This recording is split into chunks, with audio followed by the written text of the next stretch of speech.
Ya Allah ka sa Bola Ahmad Tinubu ya faɗi. Ya Allah ka sa kada ya ci shugaban ƙasar Najeriya. Ya Allah ka sa ne takin Atiku Abubakar. Ni kaga ban san matakin sa ba saboda ma ni to wazirin Adamawa Allah ya sa ya ce zama shugaban ƙasar Najeriya. Ya Allah ko da babu alkhairi cikin zamawan Atiku shugaban ƙasar Najeriya kai fa'alul lima yurisni. Ya Allah ka canza shi ya zama alkhairi. Ganin manyan malaman mu ni na san wani babban malami ma a ƙasar nan ya fito ya ce shi Tinubu zai har ya dauki hoto da shi. Haka ne? Da kansa ya ce shi Tinubu zai gashi ga Tinubun ba. Haka ne? To mu ma dole mu fito mu fado na za a yi mu ba za a yi Tinubu ba.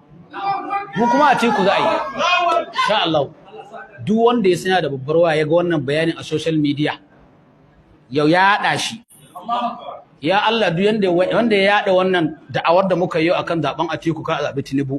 Ya Allah duk abin da yake nema duniya da lahira ya Allah ka bashi. Ya Allah duk datan da ya kashe ya yada wannan karatun don duniya ta ji da kowa. Ya Allah ka sa aljanna ce muku masa. Ba za mu zabi Bola Ahmad Tinubu fa. Wallahi ina ƙara giya muku wallahi ba za mu zabi shi ba. Ni kam duk wanda na isa da shi a duniya daga mata na shi yasa aka ce ku yi mata da yawa yanzu mata na 4 wallahi tallahi kuma ni yanzu ka san Allah dan karami nake a cikin gidanmu da familin mu amma saboda ni baya tashi hankali da kowa wallahi tallahi aka zanna bitin nace a ciku za a yi wallahi